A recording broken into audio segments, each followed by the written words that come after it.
नमस्कार दोस्तों, मैं आचार्य दीपक शर्मा आपका फिर स्वागत करता हूं एक नई वीडियो के साथ। आज के वीडियो का जो हमारा विषय रहेगा, मेष लगन की कुंडली में शनि का जो फलादेश होता है उसके बारे में आज हम इस वीडियो में चर्चा करने जा रहे हैं। अगर आपने अभी तक हमारे चैनल को सब्सक्राइब नहीं किया है तो कृपया चैनल को सब्सक्राइब कर लें और बेल आइकन जरूर दबा दें ताकि आने वाली वीडियो का नोटिफिकेशन आपको मिलता रहे। तो आइए शुरू करते हैं आज की वीडियो। मेष लगन का जो प्रथम भाव होता है, अगर उसमें शनि विराजमान हो तो क्या उसका प्रभाव पड़ेगा और क्या उसका फलादेश होगा, आइए जानते हैं। पहले भाव में शत्रु मंगल की राशि पर स्थित शनि के प्रभाव से जातक भारी मान सम्मान की कमी रहती है और बहुत से क्षेत्रों में उसको कठिनाइयां उत्पन्न होती है।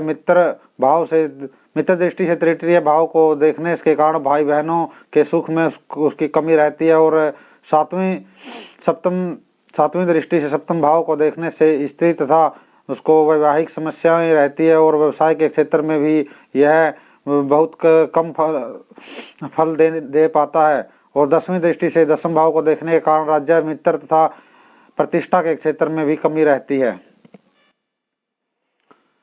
आइए अब दूसरे भाव के बारे में जानते हैं। यदि आपकी कुंडली मेष लगन की है और दूसरे भाव में आपके शनि है तो जातक के जीवन पर क्या यह प्रभाव डालता है। दूसरे भाव में मित्र शुक्र की राशि पर स्थित शनि के प्रभाव से जातक धनी तथा कुटुंबवान होता है। पारिवारिक रूप से उसको बहुत ही सहयोग मिलता है। तीसरी शत्रु दृष्टि से चतुर्थ भाव को देखने के कारण माता, भूमि और भवन के सुख में कुछ कमी आ जाती है। इसके कारण जातक को थोड़ा मानसिक रूप से परेशान रहना पड़ता है। और आगे सातवीं शत्रुदृष्टि से अष्टम भाव को देखने से आयु तथा पुरातत्व का लाभ होने पर भी जातक को वसंतियों का सामना करना पड़ता है और अशांतियों का सामना करना पड़ता है। और दसवीं दृष्टि से सब राशि वाले एकादश भाव को देखने से जातक की आयु में वृद्धि होती है। संक्षेप में ये ऐसी ग्रह स्थिति वाला जातक धनी और ऐश्वर्यवान हो जाता है। आगे हम चर्चा करते हैं शनि का जो प्रभाव होता है तीसरे भाव पर क्या होता है। मेष लगन की कुंडली में तीसरे भाव में मित्र बुध की राशि पर स्थित दशमेश और एकादश शनि के प्रभाव से जातक का पराक्रम बढ़ता है तथा भाई बहनों के सुख में वृद्धि होती है। साथ ही पिता, राज्य तथा सरकार द्वारा ऐसे जातक को सहयोग मिलता है।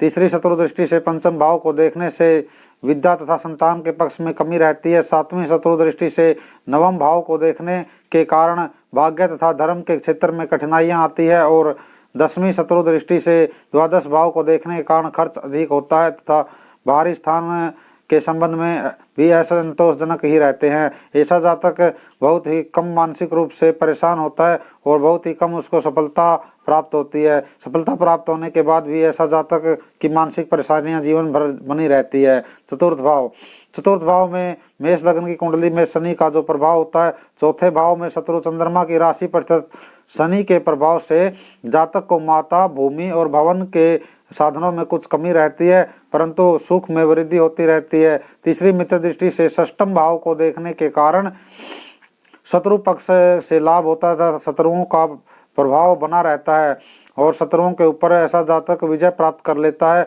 और उनके ऊपर हावी होता रहता है। सातवीं दृष्टि से सब राशि वाले दसम भाव को देखने के कारण पिता, राज्य तथा व्यवसाय के क्षेत्र में वृद्धि होती है। दसवीं नीच दृष्टि से लगन की ओर देखने के कारण जातक का शारीरिक सौंदर्य में भी कमी आती है तथा वह बहुत सी चिंताओं से घिरकर अपना जीवन व्यतीत करता है। आगे हम चर्चा करते हैं पांचवें भाव की। पांचवें भाव में शत्रु सूर्य की राशि पर स्थित शनि के प्रभाव से जातक को विद्या तथा बुद्धि के क्षेत्र में सफलता मिलती है परंतु संतान पक्ष में सदा दुखी ही बना रहता है और संतान से मतभेद होने के ज्यादा चांसेस होते हैं। तीसरी उच्च दृष्टि से मित्र राशि के सप्तम भाव को देखने के कारण व्यवसाय तथा स्त्री पक्ष में सफलता प्राप्त करता है। और सातवीं दृष्टि से सब राशि वाले एकादश भाव को देखने से आमदनी के क्षेत्र में विशेष सफलता मिलती है तथा राज्य तथा पिता से भी लाभ की प्राप्ति होती है। और ऐसा जातक मित्र दृष्टि से द्वितीय भाव को देखने के कारण धन तथा कुटुंब का उसको खूब लाभ प्राप्त होता है। आगे हम चर्चा करते हैं षष्ठम भाव की। छठे भाव में मित्र बुध की राशि पर स्थित दशमेश और एकादश शनि के प्रभाव से जातक को पिता के साथ अमनस्य बना रहता है तथा राज्य पक्ष में कठिनाइयों से सफलता मिलती है, परंतु आमदनी अच्छी रहती है तथा शत्रुओं पर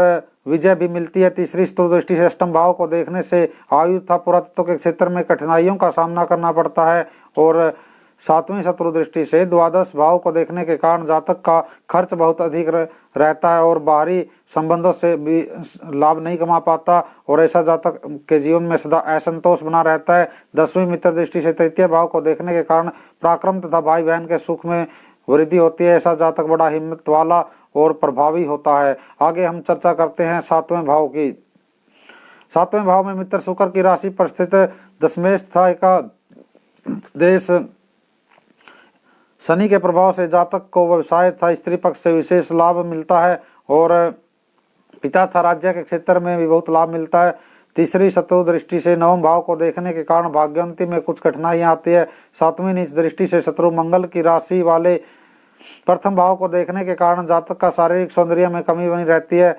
दसवीं शत्रु दृष्टि से चतुर्थ भाव को देखने से भूमि तथा भवन के क्षेत्र में असंतोष बना रहता है तथा घरेलू सुखों में भी कमी का अनुभव करता है। आगे हम चर्चा करते हैं अष्टम भाव की। अष्टम भाव में शत्रु मंगल की राशि पर स्थित शनि के प्रभाव से जातक को पुरातत्व एवं आयु का तो लाभ मिलता है, परंतु आमदनी के क्षेत्र में कमी बनी रहती है। तीसरी दृष्टि से सब राशि वाले दसम भाव को देखने के कारण राज्य तथा पिता पक्ष से अल्प लाभ मिलता है और सातवीं मित्र दृष्टि से द्वितीय भाव को देखने के कारण कठिन परिश्रम द्वारा धन और कुटुंब के क्षेत्र में सफलता मिलती है। दसवीं मित्र दृष्टि से पंचम भाव को देखने के कारण विद्या तथा संतान के पक्ष में भी जातक को थोड़ी कमी बनी रहती है। ऐसा जातक जवान का तेज और क्रोधी भी होता है। आगे हम चर्चा करते हैं नवम भाव की। नवें भाव में शत्रु बुध की राशि पर स्थित शनि के प्रभाव से जातक के भाग्य के प्रारंभ में कम और बाद में विशेष उन्नति मिलती है।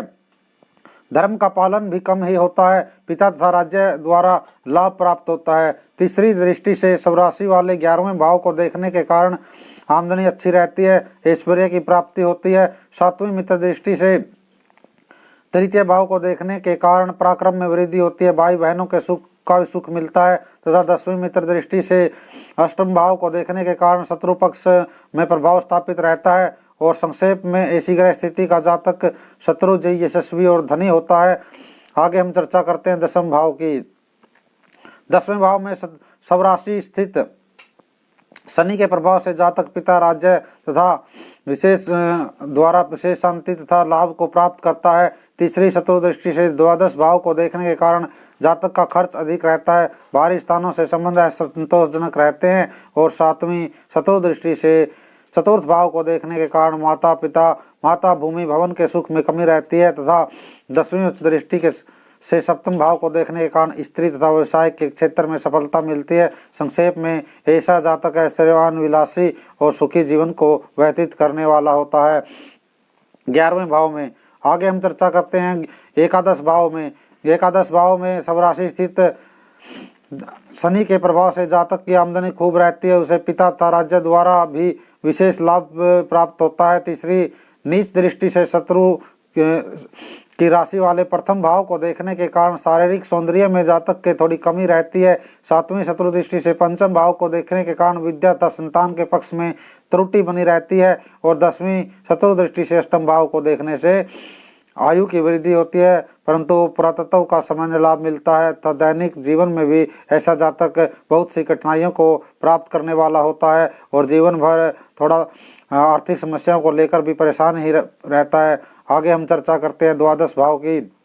12वें भाव में शत्रु बुध की राशि पर स्थित शनि के प्रभाव से जातक का खर्च बहुत ज्यादा हो जाता है तथा बाहरी स्थानों पिता तथा राज्य के क्षेत्र में हानि उठानी पड़ती है।